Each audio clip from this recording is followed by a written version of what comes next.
नमस्कार, बहुत बहुत स्वागत है आप सभी का। मैं हूं आपके साथ छाया चौधरी और आज करवा चौथ का त्यौहार है। आज का दिन बेहद महत्वपूर्ण होता है। जितनी भी सुहागिन महिलाएं हैं वो इसी दिन का बेसब्री से इंतजार करती हैं, क्योंकि इस दिन वो अपने अखंड सौभाग्य के लिए निर्जला व्रत रखती हैं, तप करती हैं, साधना करती हैं। तो क्या है आज के दिन का महत्व, किस तरह से इसकी विधि है, क्या करें क्या ना करें, इन सभी की जानकारी देने के लिए हमारे साथ स्टूडियो में मौजूद हैं पंडित दत्तात्रेय होसकरे जी। तो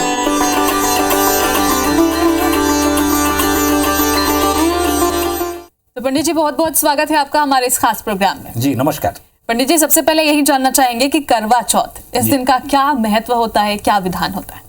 जी देखिए, सबसे महत्वपूर्ण बात है कि हम मनुष्य जो हैं वो समाज में रहते हैं, और जब समाज में रहते हैं तो सामाजिक एकता का अपना एक अलग महत्व होता है। सामाजिक एकता का प्रारंभिक बिंदु जो होता है वो परिवार होता है। परिवार में भी पति पत्नी जो हैं वो महत्वपूर्ण आधार होते हैं किसी भी समाज में। पति पत्नी के संबंधों को लेकर एक पर्व जो हम मनाते हैं कार्तिक मास की कृष्ण पक्ष की चतुर्थी तिथि को, उसे हम करक चतुर्थी या करवा चौथ कहते हैं। करक चतुर्थी या करवा चौथ का महत्व ये है कि इस दिन विशेष रूप से पत्नी जो है अपने पति की दीर्घायु के लिए, जिसमें पारिवारिक सामंजस्य निहित है, जिसमें परिवार का सुख निहित है, उस दृष्टि से पति के आरोग्य और लंबे जीवन, दीर्घ जीवन की कामना करते हुए पत्नी जो है पति के लिए व्रत करती है, और ये व्रत समर्पण का प्रतीक है। इसीलिए जो है इस पर्व को समर्पण को समर्पित कहा जाता है। और निश्चित रूप से ये व्रत जो है सामाजिक एकता को हमारी मजबूत करता है, सभी को करीब लाता है, और एक सामूहिक पर्व है। विशेष रूप से जो स्त्रियां हैं वो एक इकट्ठा होकर एक जगह सामाजिक पर्व के रूप में इसको मनाती हैं, इसलिए इसका बहुत ज़्यादा महत्व है। और जहाँ तक दाम्पत्य सुख और दाम्पत्य जीवन की बात है, तो पति पत्नी के संबंधों को और मजबूत करने के लिए और परिवार को मजबूत करने के लिए भी ये पर्व को वर्ष में एक बार मनाए जाने का विधान है। लेकिन एक बात मैं आपको जरूर कहना चाहूँगा कि प्रत्येक मास में जो है कृष्ण पक्ष की चतुर्थी को संकष्टी चतुर्थी मनाई जाती है, और वो ये जो पर्व है ये उसी का एक विस्तृत स्वरूप है, और इसलिए इसे मनाया जाना चाहिए, और इससे निश्चित रूप से बहुत से लाभ होते हैं। अच्छा पंडित जी, एक सवाल था कि जिनके घर में बुजुर्ग होते हैं उन्हें तो पता होता है कि क्या विधि है, क्या करना है, क्या नहीं करना है, लेकिन आजकल जो है हर कोई शहर में रहता है जी, बिजी शेड्यूल है, तो उनको कई लोगों को जानकारी नहीं होती कि आखिर विधि कैसी है, क्या करना होता है। तो विधि भी आपसे जानना चाहेंगे करवा चौथ की। जी बहुत महत्वपूर्ण प्रश्न है ये। और जहाँ तक विधि की बात है, मैं आपको बता दूं, ये चूँकि मैंने आपको पहले ही बताया कि एक सामाजिक पर्व है, यानी कि इसमें खाली पति पत्नी का ही उल्लेख नहीं होता है, इसमें पत्नी का तो उल्लेख होता है, पति का भी उल्लेख होता है, साथ ही जो पत्नी होती है उसकी सास का भी उल्लेख होता है, पति जो है उनकी भी सास का उल्लेख होता है। इस तरह से सामाजिक संबंधों को मजबूत करता है। पर विधि की यदि मैं बात करूं तो ये प्रातः काल से प्रारंभ हो जाता है। प्रातः काल स्नान करके उठने के पश्चात जो है सरगी का सेवन किया जाता है। सरगी जो है सास द्वारा अपनी बहू को भेंट की जाने वाली पकवान और ड्राई फ्रूट्स इत्यादि जो है सामग्री होती है। ये इसलिए सवेरे सवेरे लिया जाता है या इसका सेवन किया जाता है ताकि दिन भर जो उपवास कर रहे हैं, व्रत कर रहे हैं, उसमें किसी तरह की बाधा न आए और स्वास्थ्य खराब ना हो। जो भी व्रती हैं उनका स्वास्थ्य खराब ना हो, इस दृष्टि से प्रातःकाल सरगी जो है ली जाती है। उसके पश्चात जो है इसमें संकल्प करने का विधान है।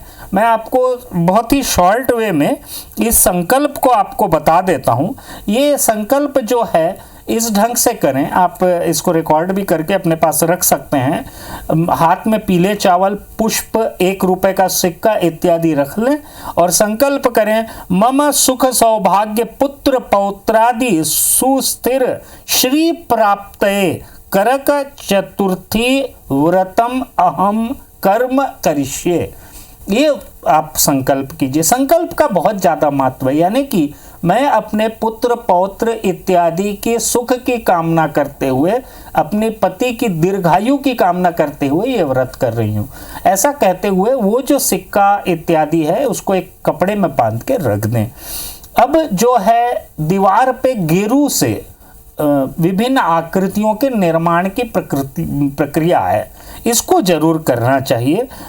और चावल से भी इसका निर्माण जो है, विभिन्न आकृतियां होती है, स्त्री पुरुष इत्यादि, इनका निर्माण किया जाता है। इसको वर कहते हैं। ये आपने पुराने घरों में देखा भी होगा।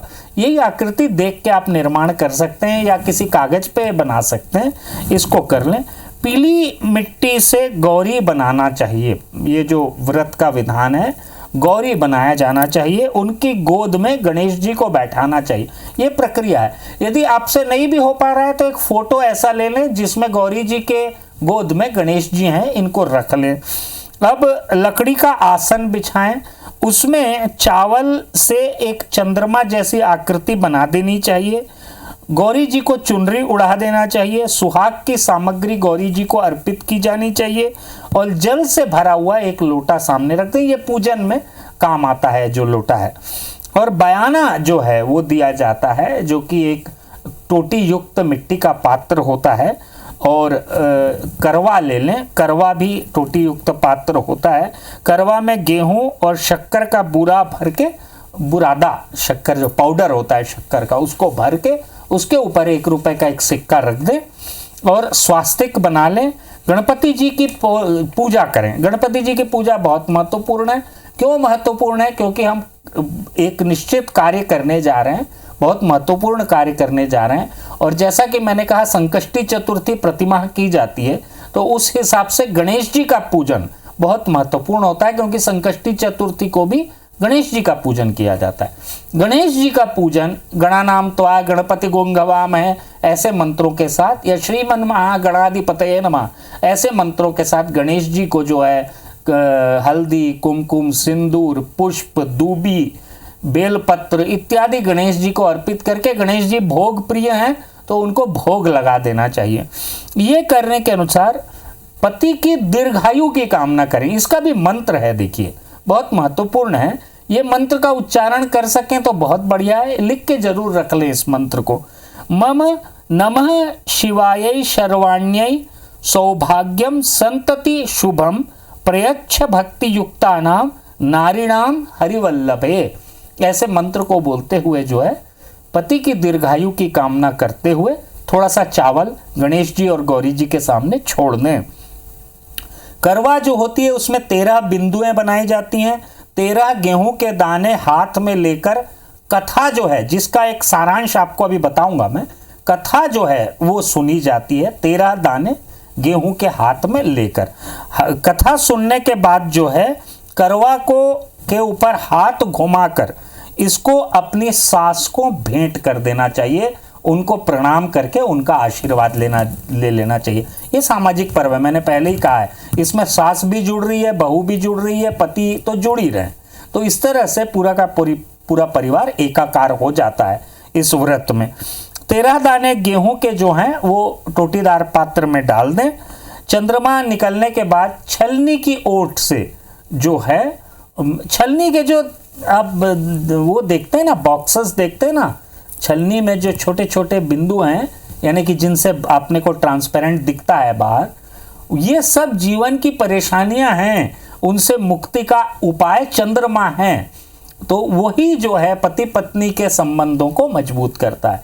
इसके बाद पति के दर्शन करके, इसके बाद जो है आप उपवास पति के हाथों से जल इत्यादि सेवन करके खोल सकते हैं। इस आजकल तो पति भी व्रत रखते हैं, तो वो भी पत्नी के हाथ से जल का सेवन करके व्रत खोल सकते हैं। जो ऐसी लड़कियां जिनकी शादी नहीं हुई है वो भी इस व्रत को कर सकती हैं, कोई दिक्कत नहीं है। व्रत को करें और निश्चित रूप से ये सारी की सारी प्रक्रियाओं से होकर गुजरें। और बयाना और सरगी, ये दोनों का विशेष रूप से आप व्रत में ध्यान रखें।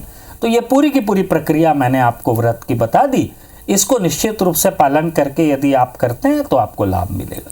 अच्छा पंडित जी, आपने बताया कि कुंवारी कन्याएं भी इसी तरह इसी को पालन करेंगे, इसी जी, विधि को। जी। लेकिन कुंवारी कन्याएं फिर जो सरगी का प्रोसेस होता है, सरगी जो सास देती हैं, उस समय क्या करेंगी वो ये जो पूरी की पूरी प्रक्रिया है, इस समय सास क्योंकि नहीं है, शादी नहीं हुई है, तो ये प्रक्रिया माँ के द्वारा की जानी चाहिए। माँ करे इन प्रक्रियाओं को, और माताजी का ही और पिताजी का अपने आशीर्वाद लेकर, और कुंवारी लड़कियां विशेष रूप से एक मंत्र का जाप करें इस दिन। कात्यायनी महामाये महायोगिन्य धीश्वरी नंद कोप सुतम देही पतिम में कुरुते नमः। इस मंत्र का जाप अवश्य कर लें तो निश्चित रूप से उनको एक अच्छा स्वस्थ सुंदर पति जो है मिलेगा। ऐसी कामना करके यदि व्रत को करें तो निश्चित रूप से लाभ होता है। अच्छा पंडित जी, तो जो गर्भवती महिलाएं हैं, कई लोग वो लोग भी चाहती हैं कि वो करवा चौथ का व्रत रखें, लेकिन अगर वो गर्भवती हैं तो निर्जला व्रत नहीं रख सकती हैं जी। और बहुत सी ऐसी चीजें हैं जो वो नहीं कर पाएंगी जी। तो वो लोग क्या करेंगे फिर? जी देखिए, बहुत महत्वपूर्ण बात है ये कि जो गर्भवती स्त्रियां हैं, और भी बहुत सी स्त्रियां ऐसी होती हैं जिनको डायबिटीज होता है, वो भी नहीं कर सकती हैं दिन भर व्रत, भूखा नहीं रह सकते डायबिटिक पेशेंट्स जो हैं। तो और कुछ एजेड स्त्रियां ऐसी भी हो सकती हैं जिनको अन्य कोई प्रॉब्लम हो, हार्ट से रिलेटेड कोई प्रॉब्लम हो, पेट से रिलेटेड कोई प्रॉब्लम हो। मेरा निवेदन एक ही रहेगा कि यदि आपको इस तरह की कोई समस्या है, या गर्भवती हमारी बहनें जो हैं वो व्रत को अवश्य करें, लेकिन मानसिक व्रत करें। दिन भर खान पान जो है वो चलता रहे, जो भी वो खाना चाहती हैं। यदि फल से करना चाहें तो फल खा के, दूध पी के कर सकते हैं व्रत। कोई इसमें कहीं बाध्यता नहीं है कि उपवास रहना है तो निर्जला ही रहना है, ऐसा किसी शास्त्र में नहीं लिखा है। तो आप यदि करना चाहें तो फल फ्रूट इत्यादि खा के और जल का बार बार सेवन करके, दूध इत्यादि, फलों के जूस इत्यादि ये लेकर व्रत कर सकते हैं, इसमें कोई भी दिक्कत नहीं।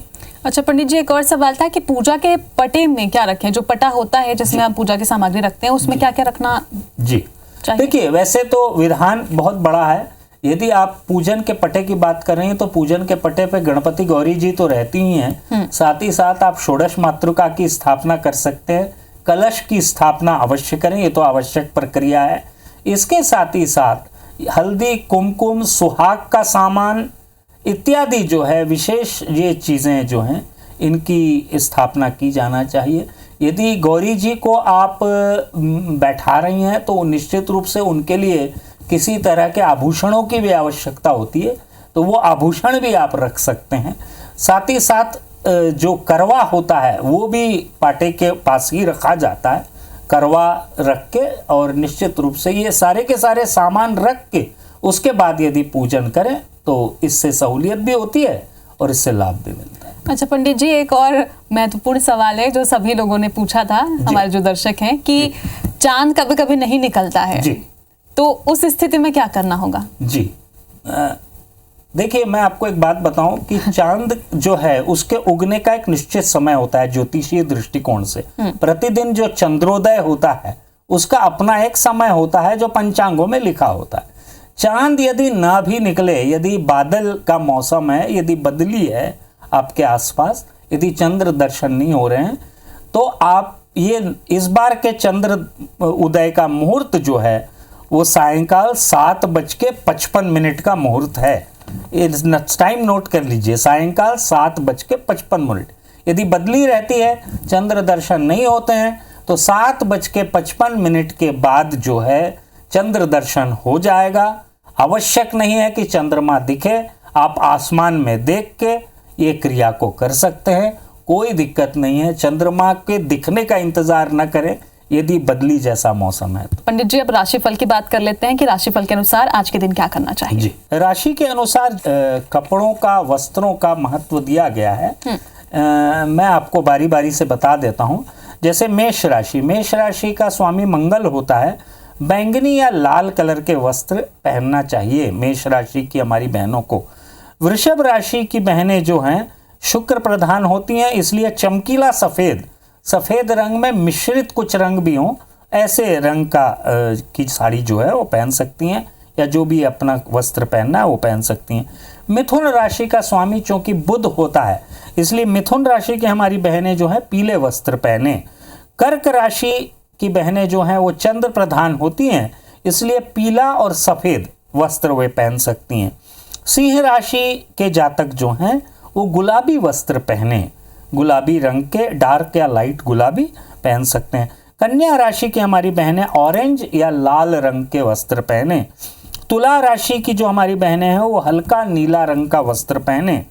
वृश्चिक राशि के जातक जो हैं ऑरेंज या सफ़ेद कलर के वस्त्र पहने। धनु राशि की हमारी बहनें लेमन येलो या हरा रंग का वस्त्र पहने।